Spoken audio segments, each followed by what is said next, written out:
Bem, hoje com o diretor agrícola do Grupo Brasil Biofuels, o Fábio Pacheco. Bom dia, Fábio. Bom dia, Davi. Como vai? Tudo Prazer bem? enorme estar com vocês aqui hoje, Rodrigo. Eu também. Vamos falar sobre a rastreabilidade da produção de dendê no Pará. Dendê também conhecido como óleo de palma, o dendê dá o óleo de dendê, que é um dos óleos mais nobres do mundo. E o Brasil já tem uma das maiores produtoras de óleo de dendê no mundo, né? Acho que, se eu não me engano, na região centro-oeste, não é, Fábio? Na verdade, aqui na região norte Norte. está concentrado o maior volume de dendê, são praticamente 200 mil hectares explorados hoje para a cultura da palma no estado do Pará. E que trabalho é esse que vocês estão fazendo agora de rastreabilidade do dendê? Conta pra gente, que vai muito provavelmente ajudar na ampliação da produção do óleo, que é um óleo. Países asiáticos também produzem bastante óleo de palma, é um óleo muito requisitado no mundo. O óleo de palma é o óleo mais consumido do planeta, né? Até porque a região asiática é onde está concentrada a maior população do mundo, é onde está também concentrada a maior produção do mundo, na Malásia e Indonésia, com praticamente 30 milhões de hectares, né? São 28 milhões de hectares hoje lá. E falando já direto ao assunto aqui com a Guia de Trânsito Vegetal, que a gente, junto com o poder público, lançou, né, o setor nosso, via Abrapalma, que é a nossa associação de produtores, e o setor público, via Adepará e Segurança Pública, a partir de 2 de maio, a gente começou efetivamente a trabalhar com a Guia de Trânsito Vegetal, disciplinando principalmente o transporte de toda essa produção dos frutos e garantindo principalmente o rastreio da origem, que são as fazendas produtoras, até as indústrias processadoras que processam e transformam o cacho de fruto de dendê em óleo, tanto usado, né, na indústria quanto para a produção de biodiesel, que é tão importante nessa transição energética que a gente tem vivido no planeta. Fábio, por que a necessidade da rastreabilidade? Basicamente, nós temos 2 pontos nevrálgicos nessa criação da GTV.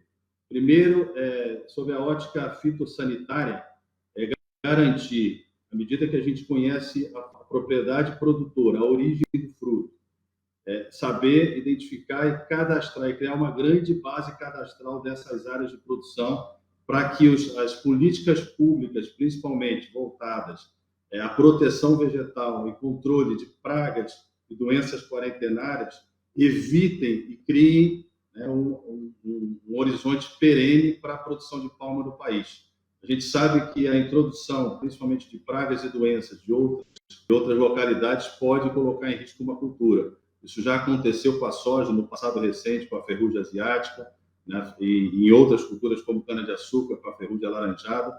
Então, a gente sabe que protegendo, criando uma base cadastral em que a gente controle a origem de produção, a gente pode coibir, né, e inibir a introdução, principalmente de pragas e doenças quarentenárias. E, além disso, nós temos um problema estrutural no estado do Pará, que é a questão de desvio e furto de frutos de dendê que saem das propriedades. E, infelizmente, esse comércio aumentou muito no passado recente pelo aumento da precificação do óleo de palma no mundo, né? Principalmente no pós-pandemia, para você ter uma ideia, esse óleo chegou a ser precificado até R$12 mil a tonelada. Hoje a gente tem operado na faixa de R$5.500 a R$6.000 a tonelada, então praticamente o dobro do que a gente tem hoje. E desde então começou a haver, né, de forma muito contundente, roubo de frutos, furto de frutos de dendê. Com a guia de trânsito vegetal, existe a obrigação de o transporte ser feito essencialmente com a guia emitida. A gente precisa emitir a guia, toda a cadeia está cadastrada, a gente finalizou o cadastro de toda a cadeia, desde as áreas de produção até os caminhões que transportam esses frutos e as indústrias que processam esses frutos. Então, a fiscalização da Adepará já está ocorrendo ainda de forma educativa nesses primeiros dias do processo de geração dessas guias, e à medida que a gente analise toda a questão de sistemas, a gente começa a ter apreensões de carga, e aí sim a gente entende que vai inibir esses desvios que acontecem hoje aqui no estado do Pará. O material desviado vai para o mercado clandestino, né? Esse é o problema, e por isso que a gente está criando um mecanismo administrativo, inclusive via leilões, e a ideia é justamente cada carga apreendida ser submetida imediatamente a leilões, porque a nossa carga é perecível, o Dendê tem um lead time, como a gente fala, curto, né, para processamento, entre colheita e processamento industrial.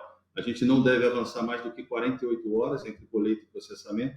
Então, todo esse processo nós estamos criando via Abrapalma e a Depará mecanismos para que, ao pôr os leilões dos frutos apreendidos nas rodovias e nas agências de fiscalização da Depará, e a segurança pública, através da Polícia Militar e Polícia Civil, possa apreender esse fruto, deixar ele destinado até a finalização do leilão, e as empresas vencedoras do leilão vai lá nessa área destinada ao armazenamento dessas caixas apreendidas e transporte até a sua unidade processadora para poder produzir o óleo de palma. Legal. Muito bom esse trabalho, porque é um material preciosíssimo, tem um valor agregado muito grande e é uma preocupação em melhorar cada vez mais a produtividade. Outro dia, numa entrevista com um técnico ou uma técnica da Embrapa, se eu não me engano, eu descobri o assunto nosso era através de técnicas, como é que você reconhece, né, nanotecnologia, como é que você reconhece que o fruto do Dendê está no ponto para a melhor extração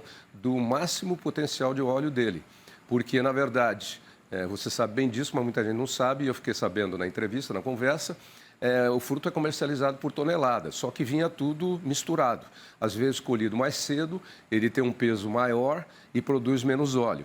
E aí, através da nanotecnologia e de um raio pontuado contra o fruto, você tem exatamente o ponto para que possa ser pago com o devido valor agregado e o devido valor para não comprar gato por lebre. Né? É isso mesmo? Exatamente. Essa é uma preocupação da indústria. Nós precisamos garantir que o fruto chegue maduro na indústria e não verde. Porque o fruto verde, como a gente fala, ele não tem óleo. Então, não há o que se extrair de um fruto que não tem óleo, você acaba tendo custo industrial sem aferir o produto final, que é o óleo. Então, essa questão da qualidade, a gente também acaba assegurando, quando a gente começa a criar uma cadeia sustentável, né, e começa a criar principalmente segurança jurídica para os produtores, e aí eu queria falar muito da importância da agricultura familiar, porque a guia de trânsito vegetal abarca também esse grande volume de agricultores familiares que nós temos aqui no estado do Pará. Só na BBF nós temos mais de 400 agricultores familiares que dependem essencialmente dessa cadeia. E à medida que a gente vai criando o arcabouço de segurança jurídica necessário para, inclusive, criar uma condição de financiabilidade dessa produção agrícola, a gente certamente vai fazer com que essa cadeia cada vez mais ganhe a importância que ela merece, até porque o zoneamento agrícola que a Embrapa fez em 2010, que foi promulgado pelo governo federal, ele entende que existe no Brasil hoje 31 milhões de hectares prontos para serem utilizados em produção de palma, e porque já foram antropizados em algum momento, sem necessidade de nenhum deflorestamento, derrubada de nenhuma árvore, para que a gente possa produzir palma. E a gente só utiliza hoje 200 mil. Então, existe um potencial gigantesco para essa cultura no país, mas, obviamente, ela passa por criar, primeiro, uma grande base cadastral, para que a gente possa criar políticas públicas para que incentive cada vez mais o incremento de novos produtores, o aumento de produção do óleo de palma no país. É por isso que estão fazendo a rastreabilidade do Dendê no Pará para uma regularização da cadeia produtiva do óleo de palma, o óleo de Dendê. Muito obrigado pela entrevista, Fábio. Para quem quiser saber mais informações sobre o assunto, qual é o endereço de vocês de internet? A gente acessa a gente nas páginas do grupo BBF Brasil Biofuels, e a gente tem uma série de informações muito bacanas. O nosso site é muito interessante. Para quem quiser acessar o nosso site da BBF aí, ver os grandes números do setor também estão lá, e como é que a gente trabalha com a palma de óleo, não só aqui no estado do Pará, mas também no estado de Roraima. Muito obrigado, um abraço. Muito obrigado pela oportunidade. Um abraço.